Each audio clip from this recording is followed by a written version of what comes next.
Welcome to House of Reawakening Minds. It is Friday, September 15th, 2017.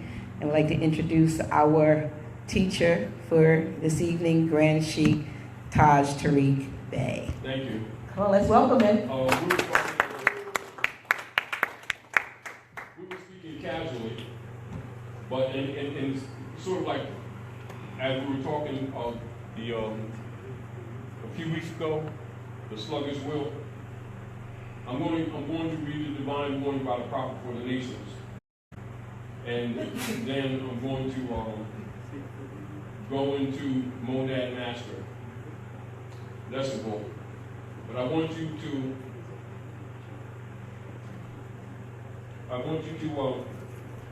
take into account things that the prophet had presented for us, and they're expensive.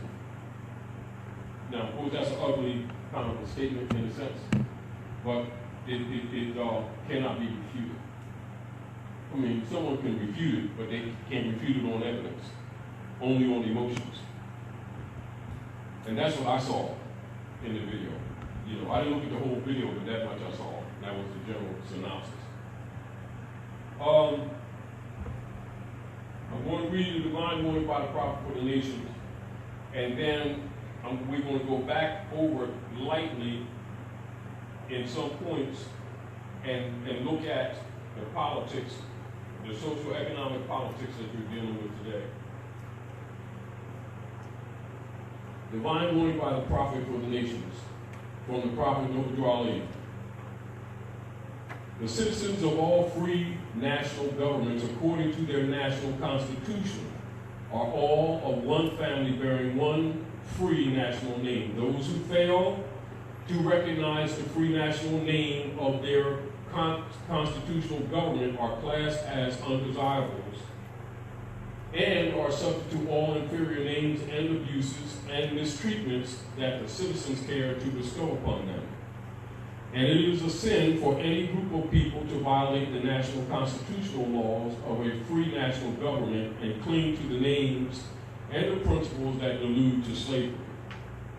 I, the prophet, was prepared by the great God Allah to warn my people to repent from their sinful ways and to go back to that state of mind, to their ancient forefathers' divine and national principles, that they will be law abiders and receive their divine rights as citizens according to the free national constitution that was prepared for all free national beings. They are to claim their own free national name and religion. There is but one issue for them to be recognized by this government and of the earth, and it comes only through the connection of the Moorish Divine National Movement, which is incorporated in this government and recognized by all other nations of the world. And through it, they and their children can receive their divine rights unmolested by other citizens, that they can cast a free national ballot at the polls under the free national constitution of the state's government and not under a granted privilege, as has been the existing condition for many generations. You who doubt whether I, the prophet, and my principles are right for the redemption of my people, go to those that know law in the city hall and among the officials in your government, and ask them under an intelligent tone, and they will be glad to render you a favorable reply, for they are glad to see me bring you out of darkness into light. Money doesn't make the man. It is free national standards and power that makes a man and a nation. The wealth of all national governments, gold and silver and commerce, belong to the citizens alone, and without your national citizenship by name and principles, you have no true wealth. And I am hereby calling on all true citizens that stand for a national free government and the enforcement of the Constitution to help me in my great missionary work, because I need all support from all true American citizens of the United States of America. Help me to save my people who have fallen from the constitutional laws of government. I'm depending on your support to get them back to the constitutional fold again, that they will learn to love instead of hate, and will live according to love, truth, peace, freedom, and justice, supporting our free national constitution of the United States of America. I love my people, and I desire their unity and mind back to their own national and divine standard, because day by day they have been violating the national and constitutional laws of their government by claiming names and principles that are unconstitutional. If Italians, Greeks, English, Chinese, Japanese, Turks, and Arabians are forced to proclaim their free national names and religion before the constitutional government of the United States of America, it is no more than right that the law should be enforced upon all other American citizens alike. In all other governments, when a man is born and raised there and asks for his national descent name, and if he fails to give it, he is misused, imprisoned, or exiled. Any group of people that fail to answer up to the constitutional standards of law by name and principles, because to be a citizen of any government, you must claim your national descent name, because they place their trust upon issues and names formed by their forefathers. Excuse me.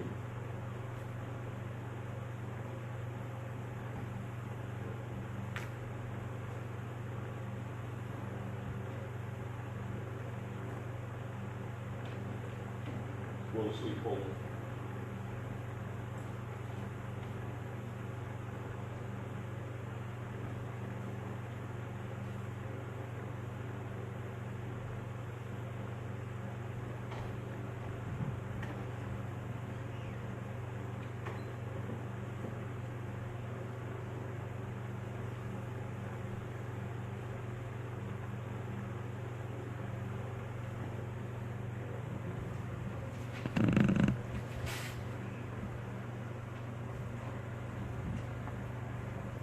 Lose it.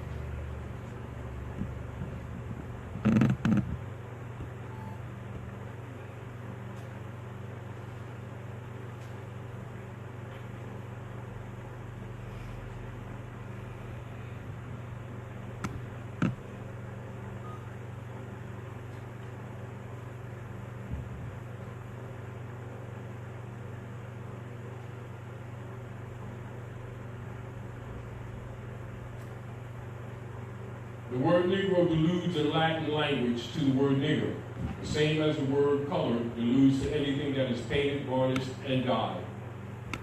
And every nation must bear a national descent name of their forefathers, because honoring your fathers and thy mothers, your days will be lengthened upon the earth. These names have never been recognized by any true American citizen of this day.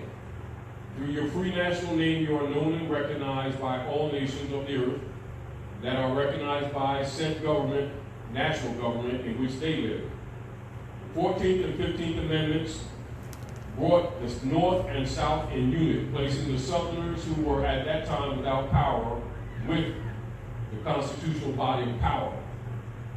And at that time, 1865, the free national constitutional law that was enforced since 1774 declared all men equal and free, and if all men, and through the help of such classes of citizens, I, the prophet, truly believe that my people will find the true and divine way of their forefathers and learn to stop serving carnal customs and merely ideas of men that have never done them any good, but have always harmed them. So I, the prophet, am hereby calling aloud with a divine plea to all true American citizens to help me to remove this great sin which has been committed and is being practiced by my people in the United States of America, because they know it is not the true and divine way. And without understanding, they have fallen from the true light into utter darkness of sin.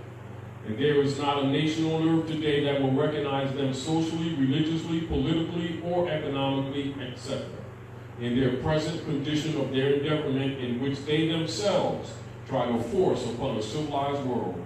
They will not refrain from their sinful ways of action, and their deeds have brought Jim Crowism, segregation, and everything that brings harm to human beings on earth. And they fought the Southerner for all these great misuses, but I have traveled in the South, and I have examined conditions there, and it is the works of my people continuously practicing the things which bring dishonor, disgrace, and disrespect to any nation that lives the life. And I am hereby calling on all true American citizens for moral support and finance to help me in my great missionary work to bring my people out of darkness into marvelous light. From the prophet, from the Moorish Guide, April 19, 1935. And this is fundamentally his appeal to us, being the heirs of the estate, and to all true American citizens. And this is where you have, when you do research, where the Pan-African or the Pan-American Conference took place in Havana, Cuba, and all the American states, the true Americans got together to support the prophet.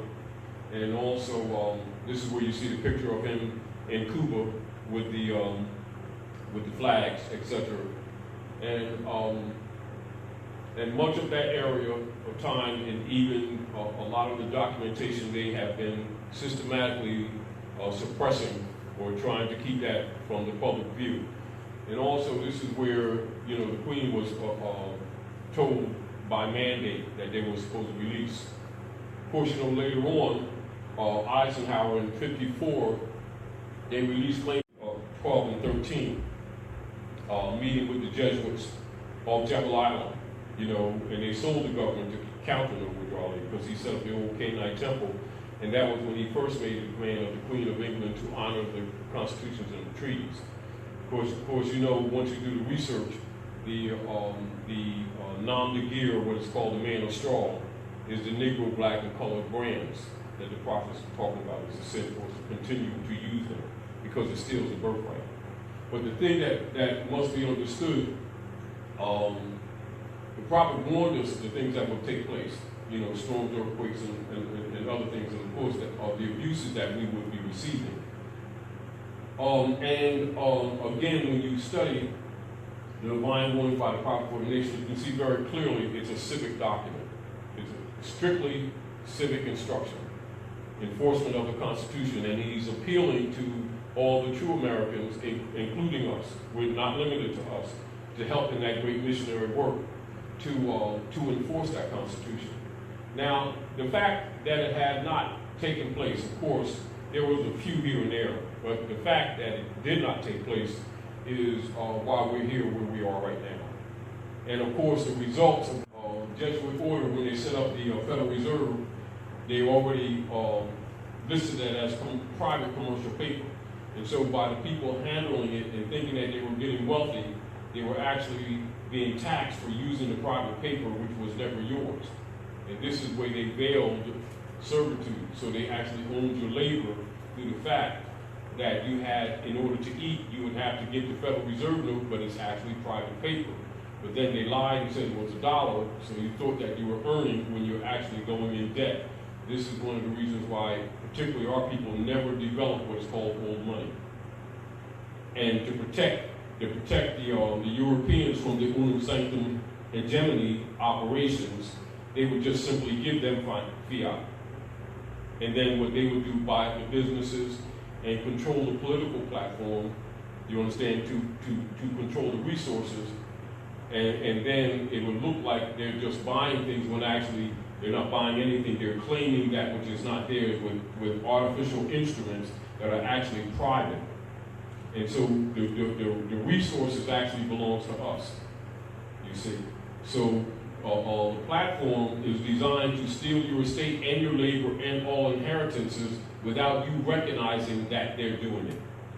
It is no different than me going in the bathroom, taking toilet paper, printing it up, and going in and then taking all that jewelry up there, and then hiking the price, and then you can't buy it unless you buy it with the toilet paper print that I gave you, that I stole from you, right? And I place the value on it, and whenever you get an accumulation of it that threatens my control, I devalue it. It's called inflation. You understand? Now, meanwhile, you're under the idea that you're working for money when you're not allowed to handle money. And all they needed was a few generations to instill this into people. And so for generations, they've been actually doing slave labor for absolutely nothing on private paper, private commercial paper that they were told were dollars. And the reason they're taxed is because it's private. And they don't own it. You know, and so we've been living this for quite a few generations, and of course we teach this to the next generation. And so this is why it's quite difficult to even talk to most of our people about true finance. They don't even understand true finance. You know, they don't even know that the U.S. T-bonds that have been on 55 Water Street and sold to the world is based on them since the Civil War. You know, and this is where the Pope was forced to tell this to honor. You know, and of course, but they have what you call breaches in the ranks. This is what's going on in the real political realm. And then you have some P2 Masons. They would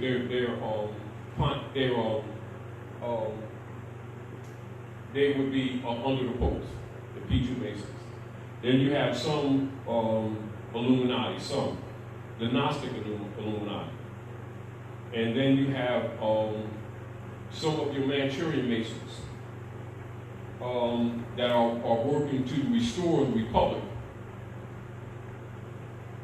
And then you have a lot of middle-class Europeans that are calling themselves sovereignty groups that are trying to restore the Republic because they've been dissolved. They didn't expect to get thrown under the bus. See, they've been benefiting from this. The middle class is an artificial platform, and most of the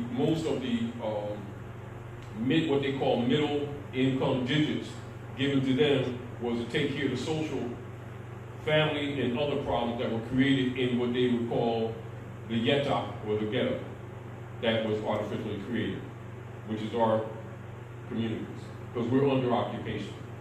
And so the deal of it is for these operations to continue without the people knowing they're under occupation. And whereas their inner mind tells them something extremely wrong, and you cannot tell them it's not, but they still not wait, you just give them what is called race argument, because they don't know that race is the human species. They think race is different people's colors and things like that, because they don't have the mentality most of them don't read past the 4th grade level by design. You know, because the Rockefeller Foundation has been controlling that since 1902. And any of you read the philosophy page, it's self-evident. And so when you begin to deal with constitutional principles with people under servitude, they think you're attacking their beliefs, their religion, their economics. They don't even have economics, but they think, that. Now, meanwhile, by Rome now being under pressure from the rest of the Asiatic world, and of course you have the Aquarian Age coming in. Yeah, the Aquarian Age coming in, you have the Piscean Age going out. So you also have energies that are what you would call heavenly or planetary, that they have no effect on, meaning that the politics has no power on that. And people who don't know law, civil law from divine law, don't know the difference. People who have been taught the philosophies know distinctly the difference. This is why you have all around the world what is called Privy Council orders. Privy Council orders are generally loosely referred to as masonry. So it'd be a Thule Society, Knights Templar, Knights of Malta, Eastern Star, Daughters of Revolution, etc. Any of those are what you call Privy Council orders. And this is where those who are considered elite and up are told the truth about the human condition, the truth about the economics, the truth about law and politics. Where the masses are given beliefs, that's how they're in control, if you get the whole point. And this is also why in all your grand secret societies, they wear the Moorish fez, because they're ruling in Morocco. So they have to have the people who don't know these things think that the United States is a country, when the United States is actually a private corporation that was registered in France by Benjamin Franklin in 1754 and was later bankrupted by Lincoln in 1860. And of course, the paradigm that you're suffering from now evolved from that period on up. All right? And then the foundation of all of their operations is called, in fact, for scholars, unum sanctum hegemony. For dummies, it's called racism and prejudice. All right? Now, and so when you see people throwing that around, there's two paradigms there. People who are under occupation who throw that around are under mind control. People who are ruling them or governing them that throw that around are operatives. Are we clear? But understand that that's what that's for. In other words, it keeps the people not satisfied, but it gives them sort of like a pressure release valve is on a hot water tank in your basement. That valve you see on the side, that's if it gets overheated so it doesn't blow. They have a spring valve in there and it'll just blow off steam, then it'll settle back down. So with people, they have civil rights marches that lets them blow off steam, and then they're back in the nigger line Monday, paying the bills and the tickets, and overtaxation, if you get the point, in their own land while not knowing they're on their own land, thinking they're U.S. citizens type thing. That's that 14th Amendment thing. And all of your so-called black leaders who've been promoting that paradigm, or 90% of them, probably 100. Be safe, be safe. I know it's 100%, but all of them are 32 and 33 degree Masons, whether Martin Luther King, Jesse Jackson, right on down Abernathy, Reverend Gray, Philly, Congressman, all of them are Masons. And any of the women are Eastern Stars. Got a Moorish fest in secret, pretend they don't know that these people are Moors. They get comfortable jobs, get nice kickbacks, payoffs, pretend to love Jesus, and the paradigm goes on to the next generation. And of course, as the generations pass, they have less tools to work with, because they have no reference points. You have a whole body of people that think human beings are crayons. Everybody else in the world knows that humans are known by nationalities. People here under occupation think human beings are crayons. And it matters no what color you are and all this stuff, things like that. Those are indications of the persons who are under direct mind control. Although others have different degrees, you understand, it is the direct descendants which are the targets. And this is where you see in Executive Order 11490, King Alfred Technical Manual, where they talk about they're encroaching on their rights little by little and they don't know how to cry out or who to deal with, and then they adjust. But the ultimate intention is actually genocide and slavery. So they're thinking that because they're going along with the program that they're safe. Or they're thinking that because they claim to be, religious and they got a Bible and that the slave master will be happy, he's plotting to kill them first. Because he already know that they got anthropomorphic instruction. They can't really use it, meaning that except for their inner power, they have no power. And the dogma, he doesn't suppress them. The dogma that they accept, they themselves suppress their power. It's already in them. And so the development is they start looking for gods and powers outside themselves. All right? Meanwhile, the overseers stay in between. They're always collecting for Jesus, God, and Allah. They got $3,000 suits and $60 million planes and all this stuff.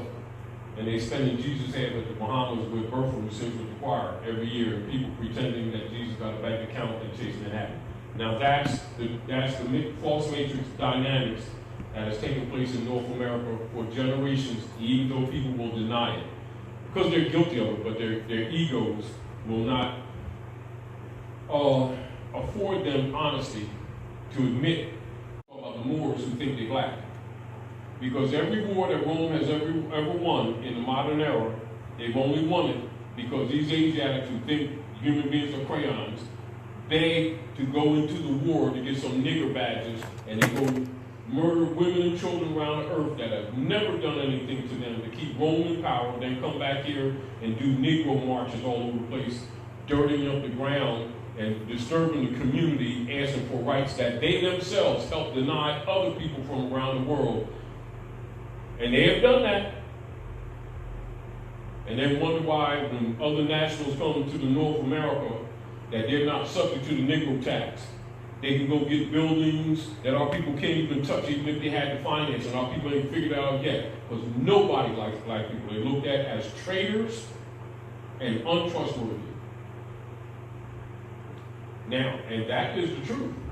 Of course, you see this in the book of it'll be Malachi.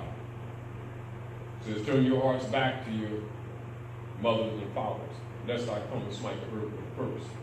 It also says the Son of Righteousness rises with healing in his wings. And the Son is spelled S-U-N to give the cosmological code to that book, because it is a cosmology book.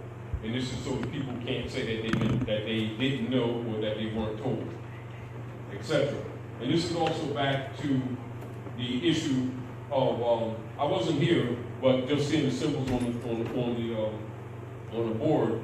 This would be called the Tau Course. This is what Brother Abdullah did, and he's giving a religious lesson. The issue is that the masses don't get religion; the masses get dogma, which is why we can't fix anything.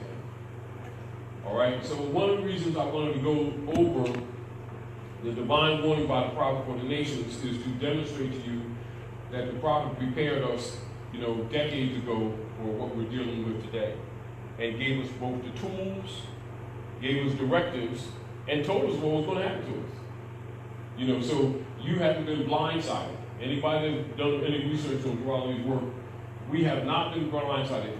There's nothing that's been happening to our people that he didn't warn us and tell us why it was going to happen. So that's why I chose this also. But I also want to remind you back to what we talked about before. Much of when we share this information with people is to stimulate their sluggish will. Because we know for generations of training that the people are still looking for idol gods outside themselves. Because they're trained to do that. Not because that they themselves are necessarily dirty in the heart, or insincere. They don't have reference points. And so you give people reference points that the priesthood will never call him by his proper name. They know his name is Yahushua. They know no J in Hebrew, no J in Aramaic. He spoke Aramaic. And when Yahushua would greet you, he'd say, Assalamu alaikum. Translated into English, that means peace be unto you. But then they would know his origin and the truth of his culture. They're actually the opposite. And they be claiming to love him. It is they who murdered him. And they've been using his name for centuries actually to conquer the world. And this is where you have the unum sanctum policy that the people call so right. And this is for also other research you can do. Berlin Conference 1885, 1884, 1885. And also when you do that, you'll also recognize that the Secret Treaty of Verona was introduced into the Congress 1916, right on the floor. And of course, at the same time, they set up the order for the Jesuits, which is now called the Federal Reserve. All right, that's a counter neutrality too. So when you do research and timelines, you can see that you were warned of these things, but you can also see their operations today. So when you understand, like say, if a statement is made, if a prophetess or a prophet makes an astrological projection, you will call it prophecy. All you have to do is measure it, look at timelines, look around the world, and then measure by what takes place, not by beliefs. It doesn't operate on beliefs. Timeline on it, put true meanings on it. You put classify families of words, families of names, etc. And then you put it into context for the time. In this way, you can also read the motive of the writer. All scholars know this, right? And it's standard around the world. But again, and also if you're dealing with that same principle, if you convert that same principle into chemistry and military operations, it would be called logistics. So write that down. So you look at it in the same category. Logistics, all your major ones, including the Vatican, were built on top of a civil temple that they tore down. Now, all scholars know that, all master masons know that, all priests know that. The only ones that don't know it is the believers who they got paying the bills. All secret society members, or what you call privy council, eating, and we may have a casual conversation, and half the people have different opinions, because they have different beliefs. When you go into Privy Council, all of that stuff is out the door. Them rabbis got Korans, Uaspi, the four Vedas, Septuaginta, Hebrew and Latin, etc., Upanishads, the Kardalian, and a whole slew of books. So does the Imam, so does the Master Mason, so do the Reverends, and all of them Masons. All of them got it. They only get divided when they come out amongst their flock so they can rape them and keep them. See, they keep the people divided so that the people don't overthrow them once they find out they're corrupt. But they are corrupt, absolutely, from the top to the bottom. You know, and all the so-called founding fathers, and you got a picture of him on Broad Street in Philadelphia, and what's that called? John F. Kennedy Boulevard, Gordon, John F. Kennedy, that's John F. Kennedy, right, Boulevard now. And you see him closing the lodge like that with his Masonic regalia and saying, whoa, hiring me dead. They thought y'all was dead. They thought you got everything from you, gonna kill you off, got you buried in the dark North America. That's why they refer to themselves as the keepers of the North Gate. But I'm telling you some of these things because if it can stimulate your thinking, you will go back into your mind and pull up stuff that you was either suppressed when you was a child or that you were afraid to think. You know, so we challenge you not to be afraid to think, not to be afraid to dig into your mind and dump emotionalism, dump beliefs and start dealing with facts. But if you have enough facts, you'll figure the priesthood out, you'll figure most of the ones that's going to really